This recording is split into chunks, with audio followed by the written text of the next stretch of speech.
Boa tarde, boa noite, bom dia. Hoje vamos falar de um tema delicado. Clientes chatos, mentira, não é cliente chato. Clientes difíceis. Como lidar e evitar problemas nos projetos. Quanto mais vocês trabalharem, mais clientes, a chance, né, de mais clientes difíceis acontecerem.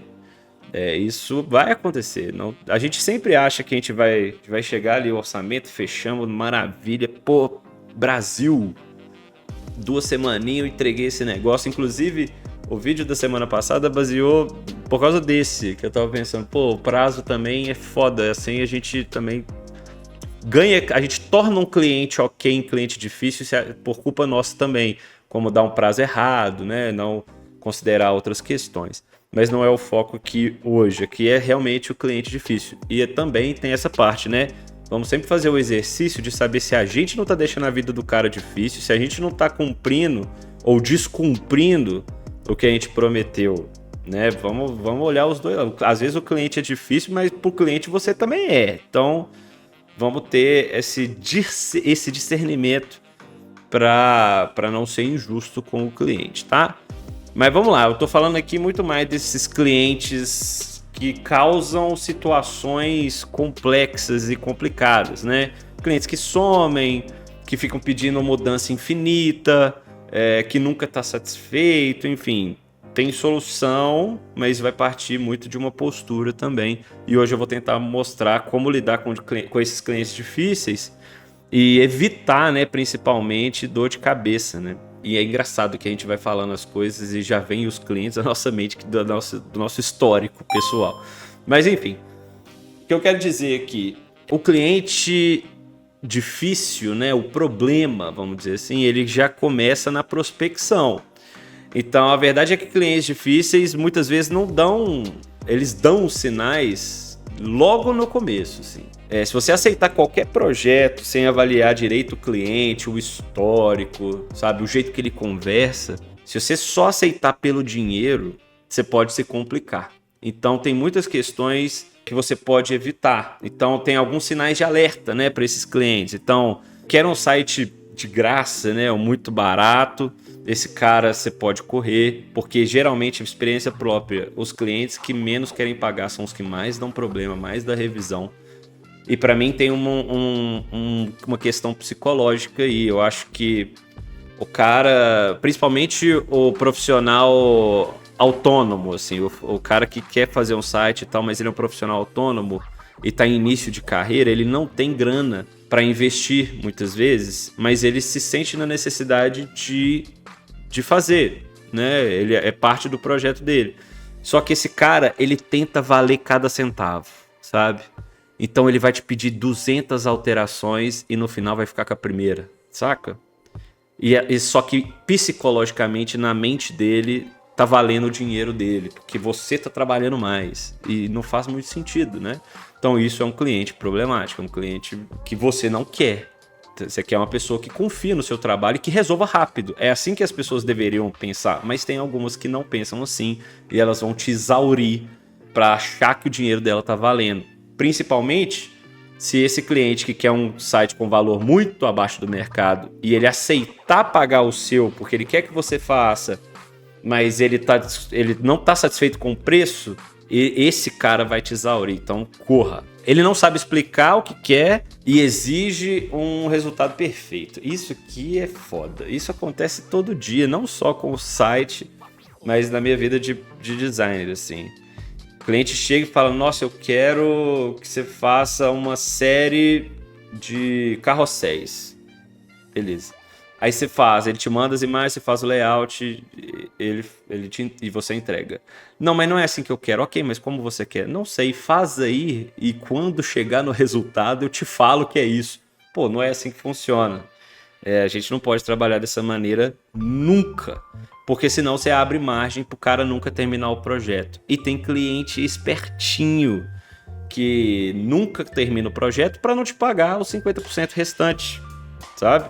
Porque você fala com ele que você quer 50% na entrada e 50% no final, E esse cara fala, beleza, então não vai ter final. E isso abre o olho, que acontece demais. Muda de ideia a cada conversa sem motivo claro. Nossa, eu vi meu concorrente aqui, tive uma ideia. Cara, se tava definido que a gente ia seguir esse caminho com tal quantidade de páginas, com tal estrutura e tal prazo, por tal valor, é isso que a gente vai seguir. Quer alterar? Beleza. Então agora o valor é X e o prazo é Y. Porque aí você tá cobrando por hora. Se o cara quer mudar a estrutura, dobrar o tamanho do site, não faz sentido. E isso tem que ser conversado mesmo. Não pode abrir perna para cliente. Eu, inclusive, demiti um no ano passado que aconteceu isso no meio do ano. E eu, na verdade, eu propus para ele, cara, do jeito que tá indo, você me pediu um site, em 15 dias eu te entreguei, depois você voltou e quer ficar mudando constantemente. Eu ainda alonguei um mês e falei, olha, a partir de agora vai ser um valor mensal até a gente finalizar, porque não faz sentido eu continuar trabalhando num projeto que era de 15 dias, tá se estendendo por segundo, terceiro mês. E o cara ficou puto e tal, porque era um cliente problemático, eu devia ter analisado isso antes e cortado, sabe? Mas, enfim, no final das contas eu preferi demitir o cliente, tomar o prejuízo, do que continuar com aquela relação que não é legal, é tóxica, te toma tempo, toma saúde e, enfim, fica esperto com esse tipo de cliente. E também um red flag é que ele fala mal de outros profissionais que já tentaram fazer o trabalho para eles. Então, pensa assim, se esse cara já contratou uma, duas agências, ou freelancer, ou autônomo, sabe? E não deu certo, tá indo pra você? O que você tem de especial, irmão? Nada. Esse cara vai encher o saco seu também. Isso é um... Nossa, se o cara já chega, tava com fulano, mas ele não deu conta, mas eu sei que vai dar, você fala, vai, beleza, me fala quem que é, sabe? Deixa eu ver o portfólio do cara, deixa eu ver o site, porque às vezes o cara tá num nível igual ao seu e pode ter sido, claro, da parte dele, mas muito provavelmente também esse cliente não é um dos melhores, né? E, inclusive, se for uma pessoa do seu convívio profissional, você pode checar com esse profissional, cara, como é que foi sua experiência? O que deu errado? Com respeito, com, sabe, sabedoria, né? Sem exposição. Mas o network existe para isso também, né? Então, fique atento. Sempre tenha um contrato claro, é a segunda parte. Um contrato bem feito, você não fica desamarrado. Então, você pode colocar tudo isso como cláusula de mudança de projeto, vai ter adendo, mudança de escopo, tem alteração no prazo, no pagamento. Mudanças infinitas, sabe? Você pode criar vários cenários e encaixar o cliente nesse contrato para que quando aconteça você fala, cara, isso aqui, ó, se acontecer tem que acontecer isso aqui. Ou então a gente volta para o escopo inicial. Principalmente falando sobre mudanças infinitas, sobre esse cliente que nunca quer terminar o projeto por algum motivo. Então você tem que se resguardar demais. Aqui tem uma também que eu coloquei que é defina limites para revisões. Isso é um pouco mais amplo e complexo, né? Então, por exemplo, eu honestamente não tenho muito problema com isso, assim, porque eu converso muito com os clientes e eu deixo muito claro o meu profissionalismo. Quando o cliente ele tem um norte muito certo, eu coloco limite de revisões, porque se ele já quer isso e fica trocando, ou então ele faz um pacote mensal e aí eu altero para ele o resto da vida. Claro que dentro do tempo disponível do contrato, né? Eu tenho clientes assim, inclusive, que mudam o site o tempo inteiro porque querem e tá tudo bem, só que aí eu contrato mensal, beleza. Determino tantas horas por semana pro cara e a gente faz a reunião, ele me passa, eu resolvo na outra semana, ele vê se tá ok, refaz e toca o baile. Mas se for um cliente pontual, não faz muito sentido, né? Então, ter esse limite de revisões é interessante. E você pode colocar isso no contrato também. Evite clientes que somem e depois aparecem com urgência. Isso aqui, eu tenho alguns. Eu tenho. Cliente, principalmente na hora de pagar, sumiu. E aí com muito custo te pagou. Depois aparece 3 meses depois, cara, eu preciso disso pra ontem. Aí a conversa muda.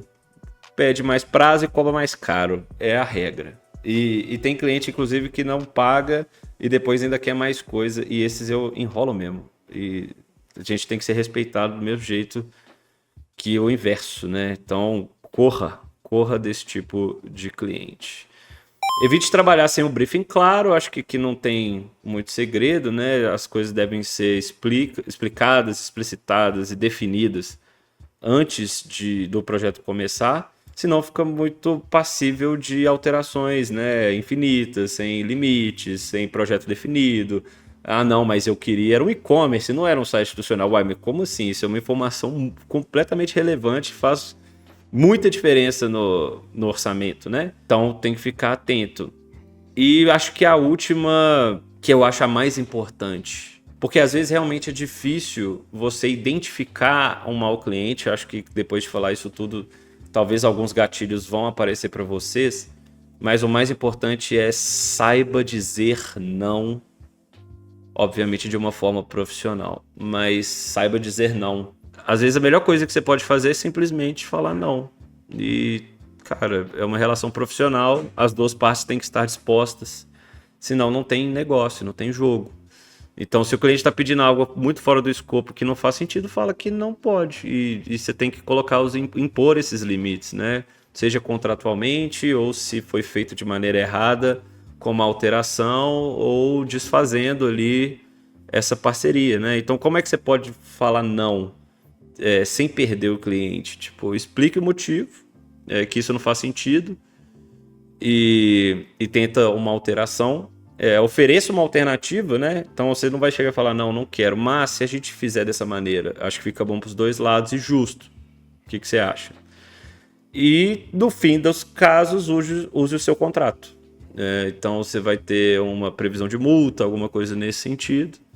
E a pessoa não pode fazer isso. E no fim do último dos casos, você pode ir para vias jurídicas para resolver, que não é o ideal, né? Porque esse cara nunca mais vai te indicar, esse cara não vai te contratar de novo. Então, tentar resolver com calma é sempre melhor. A gente sabe que às vezes não é possível em todos os casos, mas se for possível, faça dessa maneira. Bom, então é isso. Acho que eu passei até rápido, né? Mas acho que eu gostei do tema. A gente sempre vai passar por problemas com alguns clientes e o mais importante é saber resolver da maneira mais pacífica, porque todo cliente é um ROI positivo. E sempre que ele voltar, o seu EV vai explodir, né? O seu